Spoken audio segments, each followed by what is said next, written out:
Intermittent fasting is great for people who are metabolically unhealthy, because for these people who are in this category of extremely metabolically unhealthy, then it's going to be better for them to lose weight, even if they're losing some of their lean muscle, because overall they're still going to be healthier. Now, the main benefit you get from intermittent fasting is you're cutting calories. So there's really 3 ways to start cutting your calories. One is to just do a calorie restriction, where every meal you're focusing on your diet and you're eating less portion. And actually, out of the 3 different ways to cut calories, we have the best evidence on simply cutting calories each meal. Now, the second way is cutting out a part of your diet. So for some people, that might mean becoming a vegetarian and cutting out all the meat in their diet. For other people, that might mean just cutting out all carbs, and you'll see people going on these keto diets or these diets where they're cutting out all bread. As long as you're not increasing calories of everything else, that's another way to start cutting calories. Now, the third way is a time-restricted form of eating, and that is, in other words, intermittent fasting. Now, like I said, the best evidence we have is for calorie restriction, where you're just cutting out calories every single meal.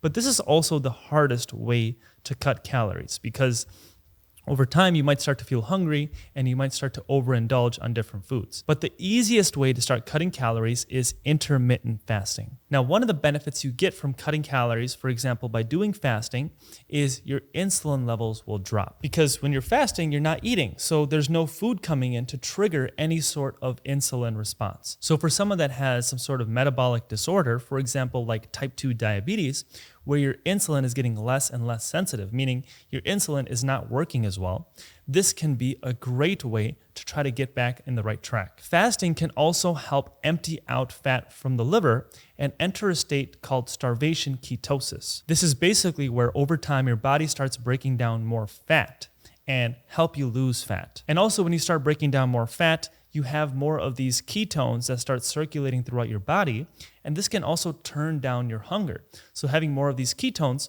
will actually make you less hungry and make it easier for you to start eating less. And another benefit from fasting is it can actually turn down something called mTOR. mTOR is basically this protein complex that is involved in our cells, and it has a lot of important functions. So basically the role of mTOR is to monitor our nutrients and see how much incoming food there is, and to either signal our cells to go into a growth phase or to start going into a recycling phase. So if you have a ton of food coming in, then mTOR gets activated and it says that we need to start growing and building new proteins. And this is where the growth phase kicks in. But at the same time, if you start fasting and you don't have any nutrients coming in, then mTOR gets suppressed. And now instead of building and growing, now it's going to start recycling old cells, because basically it's trying to get your cells to start conserving energy. And we have a lot of studies that show that when you turn down this mTOR signaling, that it can actually promote you to live longer. And also another benefit you get from intermittent fasting is you get more autophagy, which is basically cellular recycling, which is basically going to make your cells more efficient and also make your cells more resilient to different diseases and also promote you to live longer and healthier. And also fasting can help activate something called FOXO, which are basically these cellular repair genes that you have that can help you live longer as well. Now, that being said, I know we get all these benefits from fasting and benefits from not eating. I still think it's only beneficial for people who have very severe metabolic problems. Now, when it comes down to fasting, there are 3 types of fasting. So one is intermittent fasting, where you're basically restricting your eating window in a restricted time in a single day.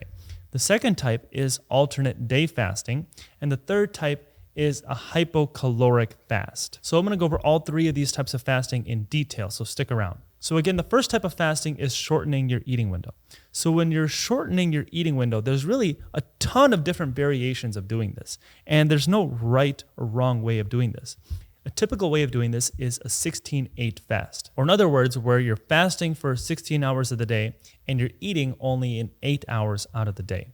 So one way to do this is to fast until noon and then have your first meal and then eat again closer to 8 p.m. And that's all the eating that you're going to do in a day. The way that I used to do this was more of a 17-7 type of fast, where I would fast until about 1 p.m. where I'd have my first meal, and then I'd eat again at around 7 p.m.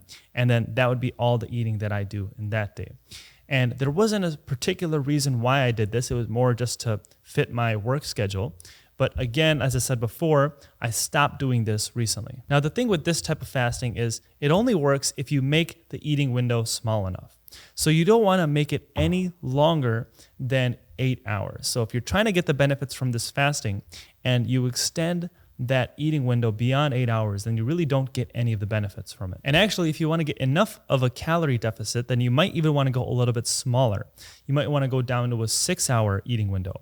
And some people even go down to a 4-hour or a 2-hour eating window.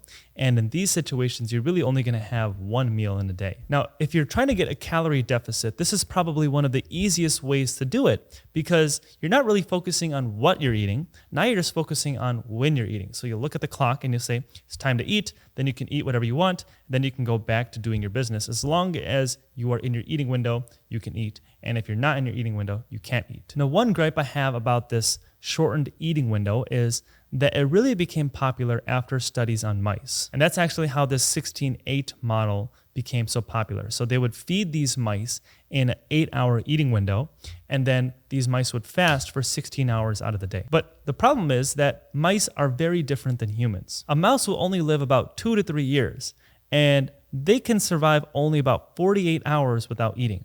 Now compare that to a human. We can survive about 30 days without eating. So a 16-hour fast in a mouse is equivalent to doing multiple days of fasting in a human. And actually, if you look at the studies on humans in this type of fasting where they do the 16-8 eating window, then you'll see that there's not a whole lot of good data supporting it. So there's one study from 2020 where they took 116 volunteers and they had them do a 16-8 fast. So they would only eat in 8 hours out of their day. And they didn't really find any benefits from doing it. They didn't find any weight loss or any metabolic benefits compared to the control group. And if you look at other studies, they'll find something similar as well. Now, one interesting thing is you might actually get benefit from doing this if you shift your eating window earlier. So some studies are showing that when you actually shift this eating window earlier, so for example, if you do an 8 a.m. to a 2 p.m. fast, now you can actually lower your glucose and your insulin levels. So one reason for this could be because your body is simply more insulin sensitive in the morning. So that means that your body can simply react to incoming carbohydrates and sugars better in the morning.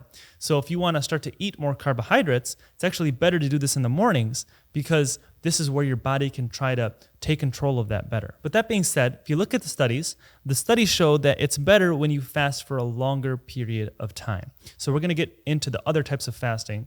But in general, I think that this type of fasting is a good way to get in the right track. So if you do this time-restricted eating window correctly, it's a great way to kind of kick off your diet and try to start in the right direction because it'll really help you control a lot of the mindless snacking and a lot of the mindless junk foods that you're eating, which is a really big part of our standard American diets now, like chips or different crackers or different snacks like that. So I think it's a great way to get in the right direction, but I think that there's a lot more that you could be doing. So the second type of fasting is an alternate day fast. So this is another really popular one. And basically this involves eating a normal amount one day or sometimes even eating a little bit below a normal amount one day. Then the second day, you're not eating anything. You're just drinking water. And you're kind of alternating every day like this. So the research on this type of fasting actually looks better than the research on the shortened eating window.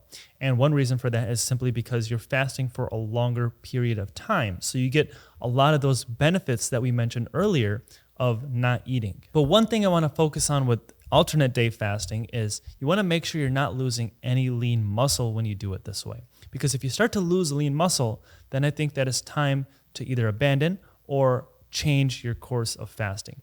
Because if you look at all the studies on alternate day fasting, yeah, there's a lot of evidence that you can lose weight, but there's also some evidence that you can start to lose muscle. And this is when you compare alternate day fasting with people who simply cut calories every single meal, but still eat every single day. So if that sounds like you and you're starting to lose muscle and you're doing this alternate day fasting, you might want to switch over to eating every day, but just cutting your calories. I know that might be a little bit harder, but it's also really important to maintain that muscle. And the second problem with this alternate day fasting is you want to make sure that you can still do your activities on the days that you're fasting.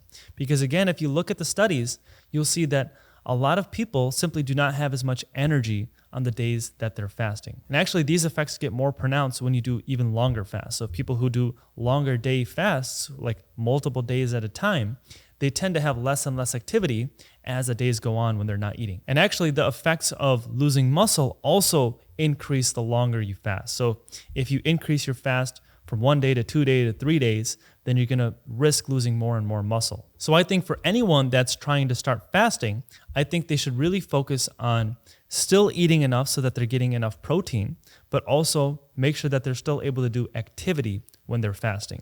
If you're fasting to the point where you can hardly move or you don't have any energy at all, I think it's time for you to start eating a little bit more or change your type of fast. Now, the third type of fasting is a hypocaloric fasting. So this one is not a traditional fast per se because you're still eating. But basically, an example of this is, let's say you have 30 days. And out of 5 days, out of those 30 days, you're going to be in a very hypocaloric mode, meaning you're eating very little compared to the other days.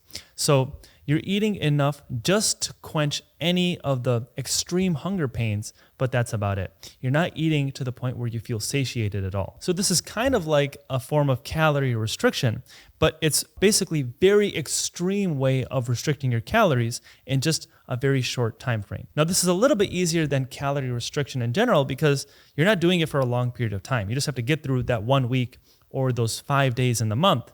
And you're still eating a little bit, so it's not like you're fasting. And then after those 5 days are up, you can go back to eating like normal. Overall, I think that no matter what type of fasting you're doing, it's fine and it has its place. But obviously, some types are better than others, and we kind of went over that a little bit. But I think that if you are metabolically healthy and you're not really trying to lose weight, but you want to at least maintain lean muscle or you want to try to build lean muscle, then you should definitely avoid fasting at all costs. If anything, I think that fasting should be a temporary way to kind of fix your diet and get out a lot of that junk food and try to get you back on the right track, but that's about it. Fasting for most people, I don't think should be a long-term focus.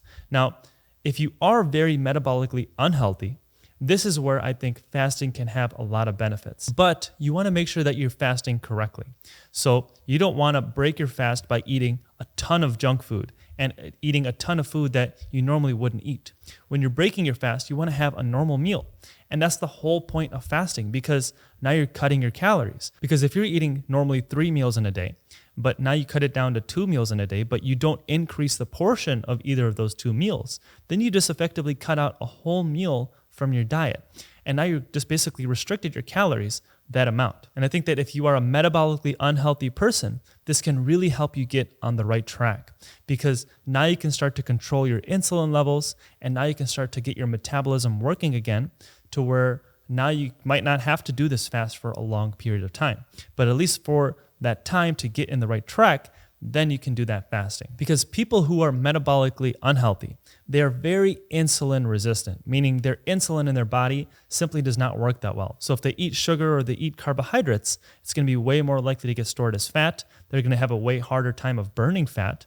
And also they're going to have a higher and higher insulin release and be more at likelihood of getting type 2 diabetes. But for the rest of people, I think that the risk of fasting simply outweighs the benefits that you get. I think the risk of losing muscle and not being able to build new lean muscle will outweigh the benefits that you get from periods of calorie restriction. The thing is that intermittent fasting will work for a lot of people because most Americans are simply not metabolically healthy.